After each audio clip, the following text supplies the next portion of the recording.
What's up, Colliders? Welcome back to the Collision Live. Daniel here, joined at the desk by the macaroni to my cheese, Mr. Sam David Kemp. Well, what is up? Not too much. It's been a while. We took about a week off, and here we are 2 weeks later, and culture's still outraged. Yeah, we thought maybe things would calm down, but as it turns out, it only increases. But yeah, so we weren't here last week.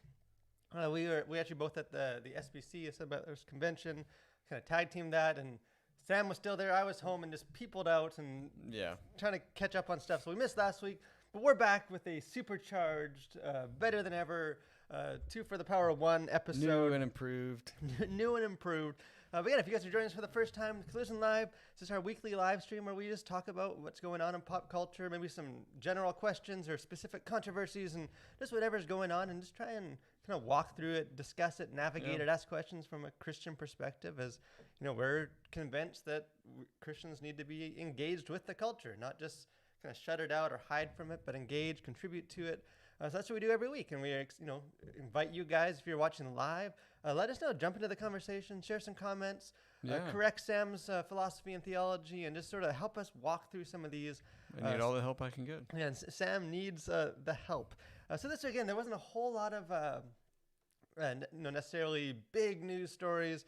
It's kind of been a little slow for the last couple episodes for that kind of stuff. So we're going to talk about maybe a little more an evergreen topic of cultural outrage. Yes. That's a relevant topic any week that we want to talk about it.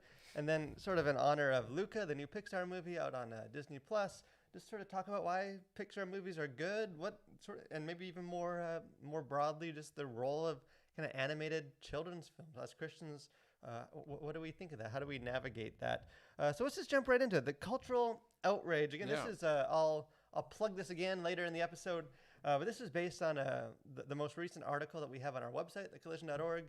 This sort of looks on kind of beyond outrage. As Christians, what do we do in a culture that just seems addicted or obsessed with outrage? People are always mad about anything. There's always something to be mad about. Sort of what is the role of Christians in that culture? How do we kind of resist that and kind of be above that? So Sam, what's the answer? What do we do? How do we solve this? We just have to be more than outraged. Yeah, would you say beyond outrage? For more, check out our website, collision.org. And it's a great article, and I would recommend anyone to read it, thecollision.org. But yeah, I think you don't have to scroll social media for very long before you realize that you should be really upset about a whole host of things from every single direction. If you have a diverse, if you follow a diverse amount of people from different political ideologies, then the people on the left are outraged about the people on the right, and vice versa. And so it's like there's just no shortage of outrage, and I think that can actually be really exhausting if you let it. And so,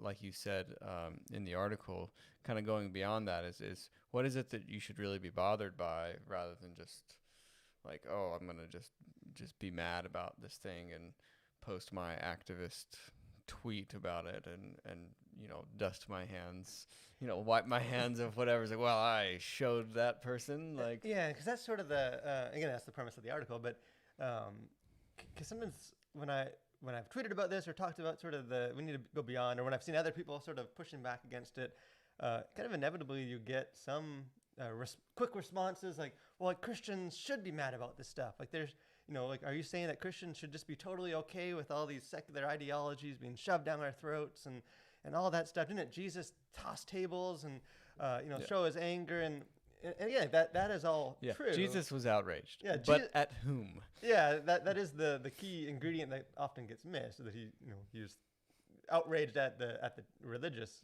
people.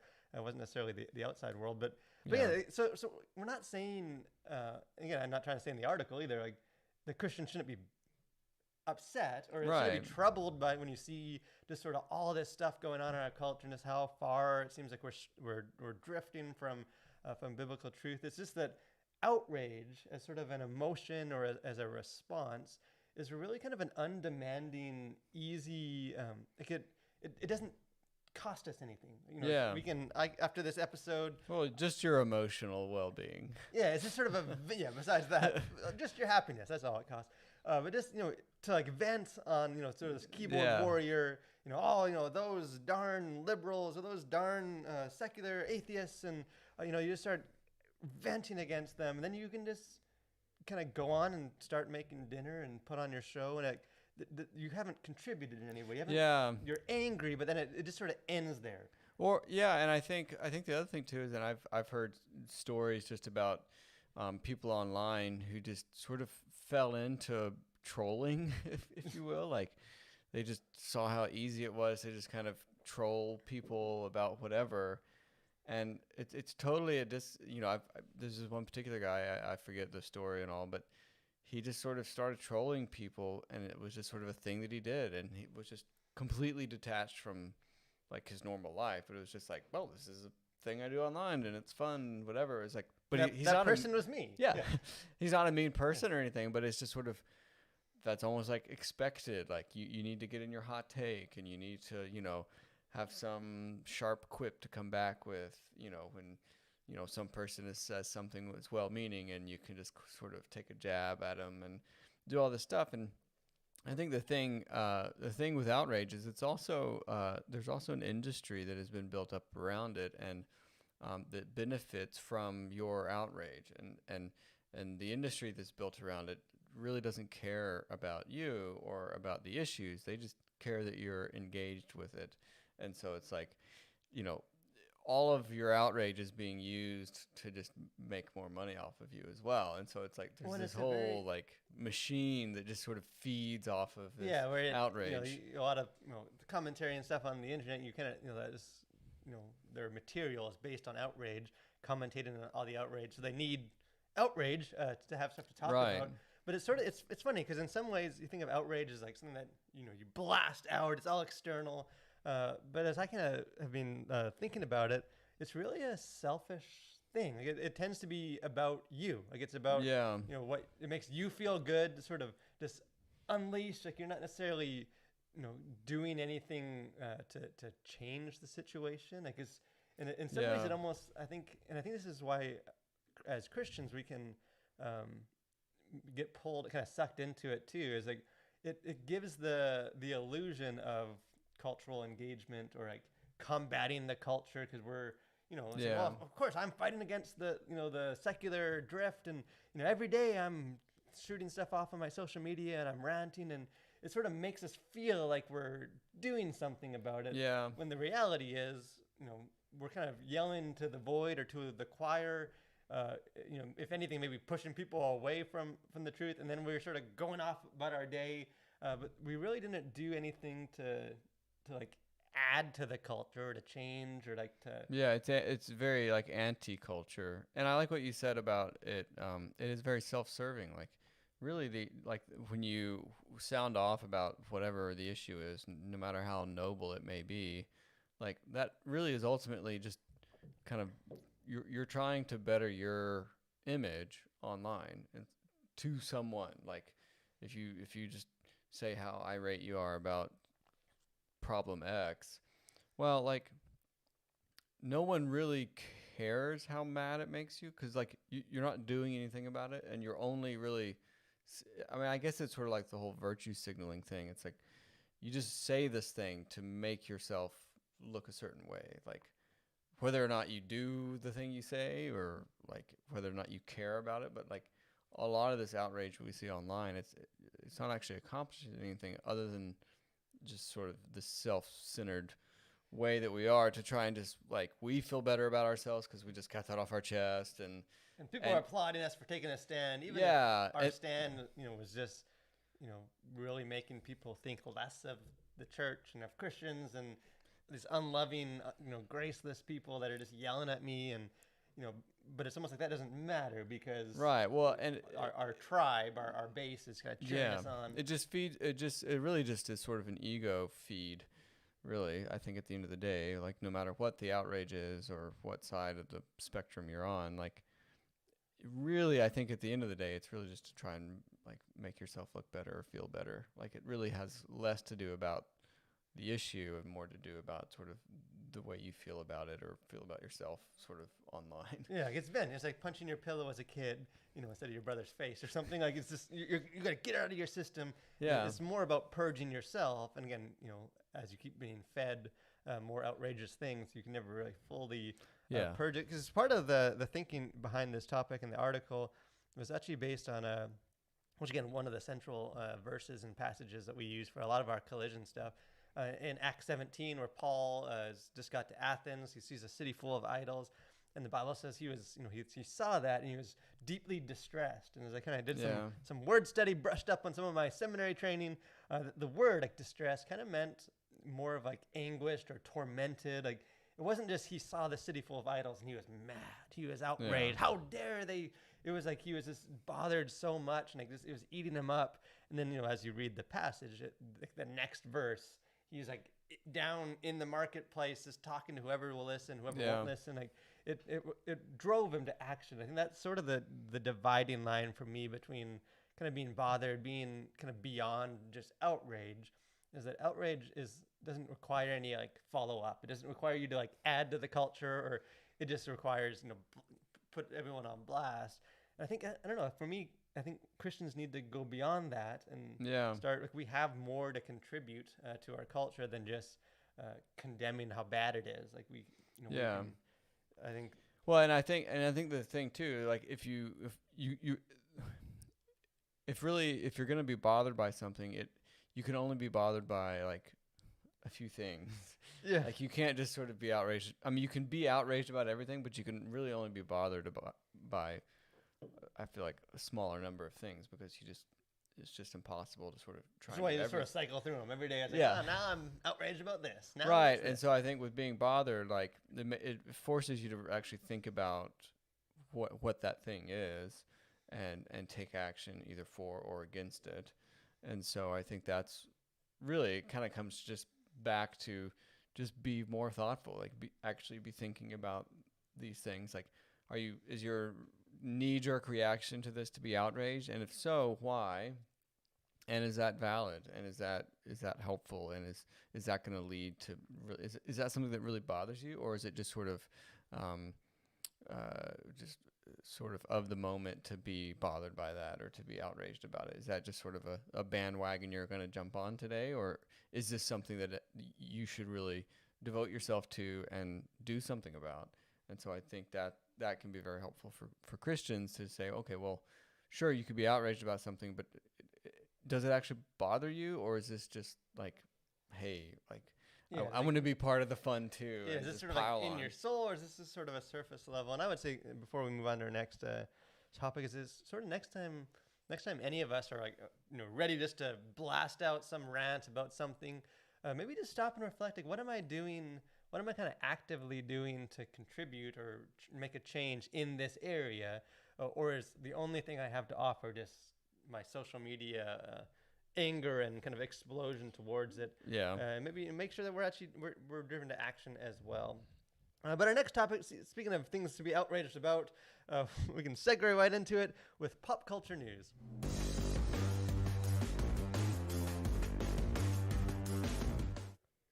So a couple things this week. Right. A couple outrageous things. No, not that. This things going on in pop culture. Again, part of the idea of doing these pop culture news is, one, because we love pop culture, keeping up with what's going on.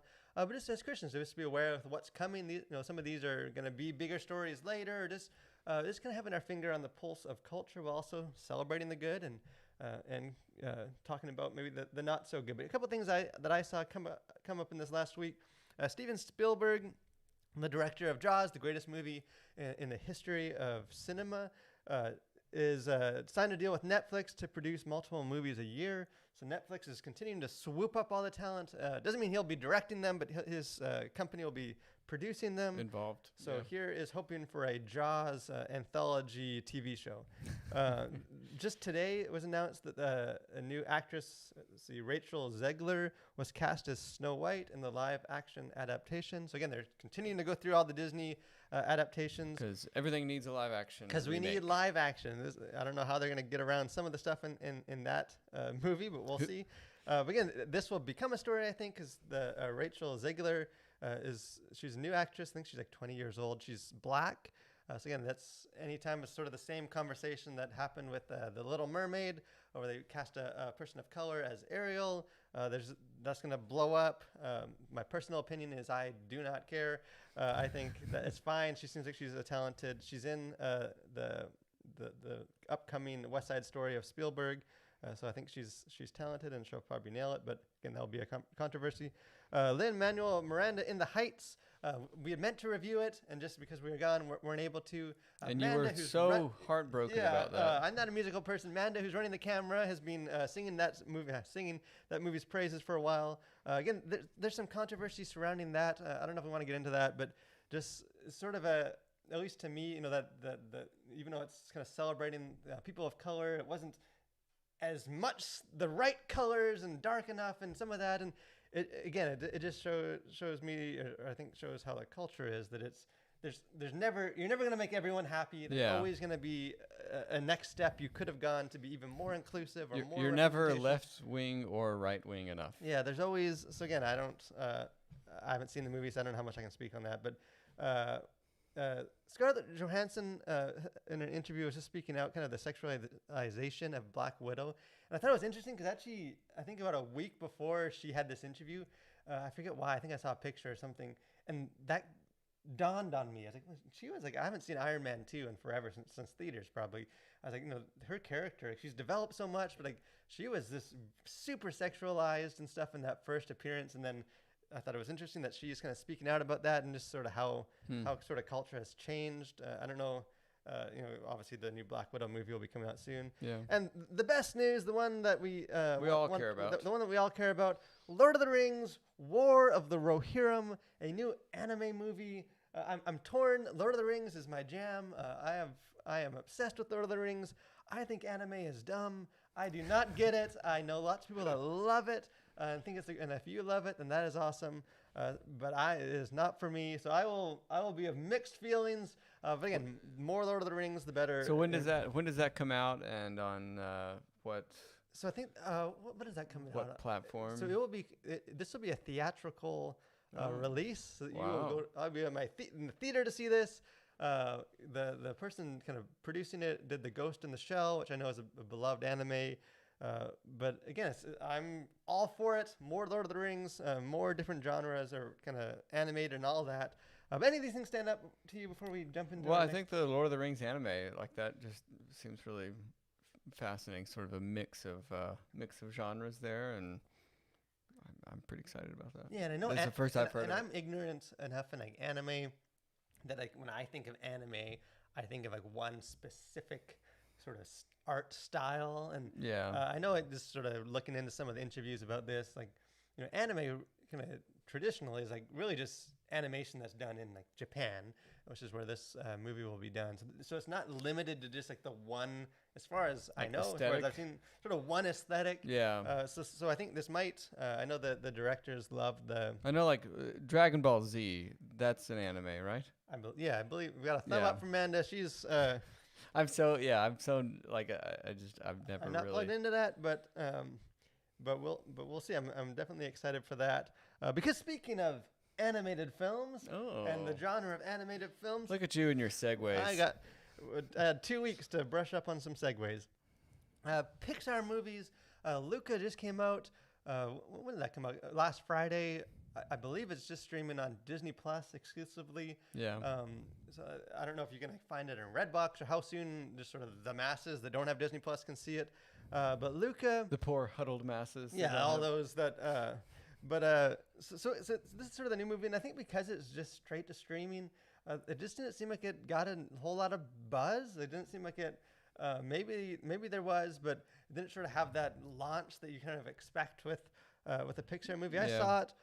We have the review up on our website and on our YouTube channel now. So I encourage you to check that out. It's a really Check good movie. it out. I know there's a lot of conversations going on around it. As far as like LGBTQ and all this stuff. So I encourage you to get into that in both those reviews. But just thought we could just talk about Pixar movies. So Yeah. they really are. There's a lot of.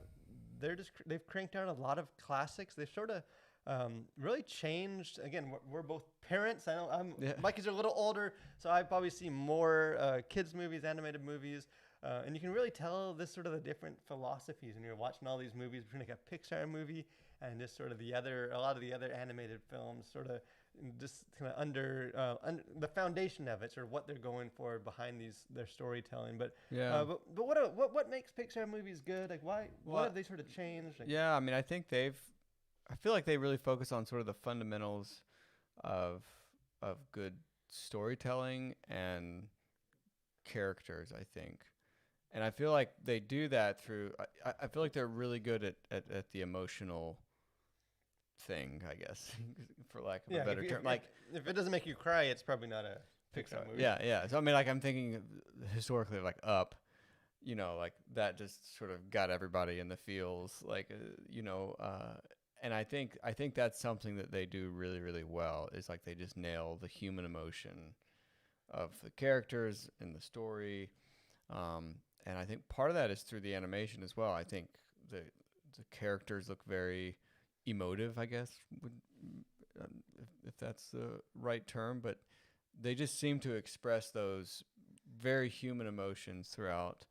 I think across most of their movies, I would say that's probably one of the main things that they bring to the table. Yeah, I think maybe another way that they've changed the game is just sort of their target audience. I think we think of animated films is just natural to think of that as like these are kids movies.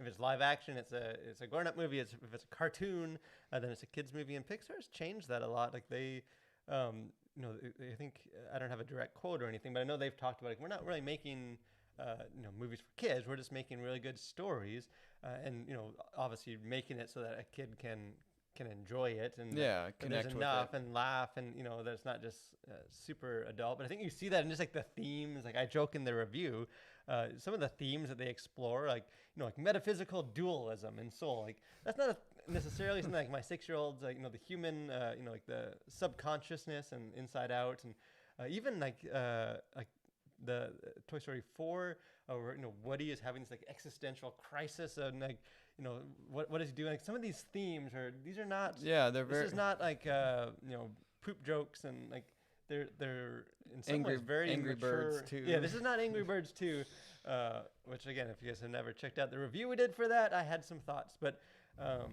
yeah, they're dealing with very, I think, just kind of more broadly human issues, even issues that I think like the target audience of kids are years away from even experiencing themselves. But what is that? Yeah, I mean, I think that well, because I think it's something that the whole family can be like brought to and kept at. I think there's certain animated movies. It's like, well, the kids can watch that, and I'll just be on my phone. But I think with Pixar, there's something for everyone in a Pixar movie because it's talking about very human problems, great stories, interesting plots, and I think it's able to keep the attention of adults as well as children, and so I think that's what has given it such, I think, potency in movie making because they can appeal to such a wide range, and obviously being in animation, you get way more. You can be way more creative, and you can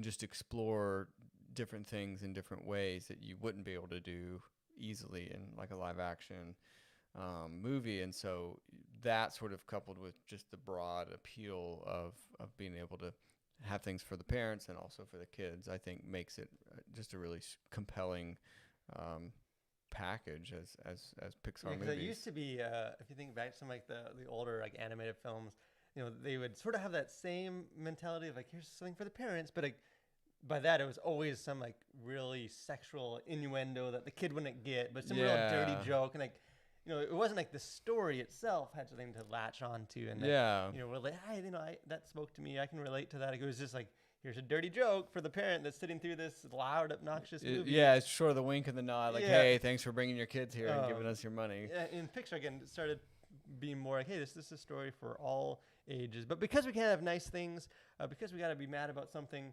maybe one other kind of aspect to this, as far as this sort of the, I don't even know if I want to say like the downside or the negative side, but sort of as Pixar's become more like dealing with kind of bigger concepts, like very kind of high concept in their storytelling, and sort of maybe some of the shift. Like, I think previously, like, an animated film, like, its sole purpose was just to divert kids for 2 hours so that parents could put it on and go get a break, get a breather. Yeah. Where now it's Pixar sort of established this template of like, no, like, we actually are going to explore deeper issues and cultural things and human things, and Yeah. and I think sort of as a Christian thinking about that, like, you see a lot more now of like animated films that are like, I don't even know if I want to say agenda driven, but like, it has not just like a little moral, like, be nice to your friends, that's the moral, like, Yeah. but it has like an ideology very much like infused. That's some of the Luca. There's just been almost all the kind of wider culture reviews and stuff have very much been sort of grafting on this LGBTQ allegory. It's a metaphor for coming out, and and again, I disagree with a lot of that. I can see why people would say that. But what do you think? Is that, I think the days of just like, the worst thing your kid could see in an animated movie is to hear one of the characters say "shut up" or something, are sort of gone. We're now, I think we need to be more aware of, there's ideologies, and there's a purpose behind this, kind of beneath the surface. Yeah, it's not just sort of silly humor, and there's really, nothing offensive, or there's no real ideology. It's just sort of fun entertainment diversion. And so I think, that is the issue, is that you should, now you kind of have to pay like, so what is it that they're saying in this film? And it's not just like, Wile E. Coyote trying to destroy Roadrunner or something. It's just, it's really like, okay, so how should you how should you be in the world, and what's your worldview on X, Y, and Z? And so I mean, I think with that, there's just more responsibility on the parents, just to be sure that, okay, like, let's if this is going to bring up sort of philosophical questions with your kids, then just be prepared for that. Yeah, and obviously a lot of that, like the cultural ideologies and stuff, are going to go over the heads of like a 5 or 6 year old. But I think there is, that sort of was like C.S. Lewis's thing with like the Narnia. It's not necessarily that the books like convert children, but that there was importance in sort of getting these ideas in there, so that when they grew up and they encountered them as adults, it was something that was familiar, or something, the seed had kind of been planted. Yeah. And sort of the other side, the less like, like witnessing kind of side of it, is that some of these sort of secular ideologies that, the kid might not pick up necessarily explicitly in the movie, they're getting in there. Like in some of these films, and again, I'm not necessarily saying Pixar is doing that. I just think because Pixar had made it more of like don't just make kids movies, deal with real issues and stuff. It's opened the door, I think, for a lot more of these like ideologies and agendas and stuff to kind of sort of start creeping in. Yeah, no, I definitely agree with that. And Pixar, Smallfoot is sort of the one I keep going back to, because one of the first ones we did reviewed on the Collision. But that whole movie is very much like an attack on religion, and a very very secular mindset, and is the superstitious and corrupt nature of religion and power and all that. And I remember watching that with my kids and just being like, well, this is this is a G-rated movie, but like, there is some very kind of atheistic ideologies underneath this thing that I think as Christians, especially as parents, we need to be aware. And one of the places you can do that is at the Collision, where we review and look into some of that. The collision.org, or on our YouTube channel. But there's a lot of other great places you can check that out too. But again, we tend to think of that as just this is, we can put it on, then we leave the room. And I think more and more we need to wake up to, hey, no, this is, the culture is tapping into this tool to push ideologies now. sort Yeah. of battle over children. But let us know if you guys, if you're a parent, if you're not a parent, what do you think of this Pixar movies in general? What makes them good? But also, how are you kind of navigating some of this kind of more mature ideologies and stuff that where these movies have become somewhat of a battleground kind of for the souls of the children, pushing these ideologies and stuff. We'd be curious to hear what you guys think on that issue. As far as the before mentioned thecollision.org, we got a couple stuff going on at Collision this week. Encourage you to check it out. We were talking about Outrage on this episode. The article that's based on Beyond Outrage is up on thecollision.org. Encourage you to check it out. We've got some pretty good feedback on that. Pretty good response. It's an article I wrote, but I'd love to hear any feedback, pushback, different perspectives, or just things that maybe I didn't touch on. Have that conversation with you. And then the Luca review, we have that. You can find our video review on our YouTube channel, the written review on collision.org. If it's a movie that you're planning to go see with your kids, encourage you guys to check that out. I get into a lot of the worldview and stuff behind it. So I'd love to hear what you thought if you guys see the movie. Anything else for us this week as we... Well, I think that does it. Yeah, well, thanks, guys, for joining us after our week off. We won't be taking another week off. We will be back next week, Tuesday at 12 o'clock Eastern Standard Time. So we'd love to have you join us live. So hope you guys have a great week and continue to collide through the world for Christ.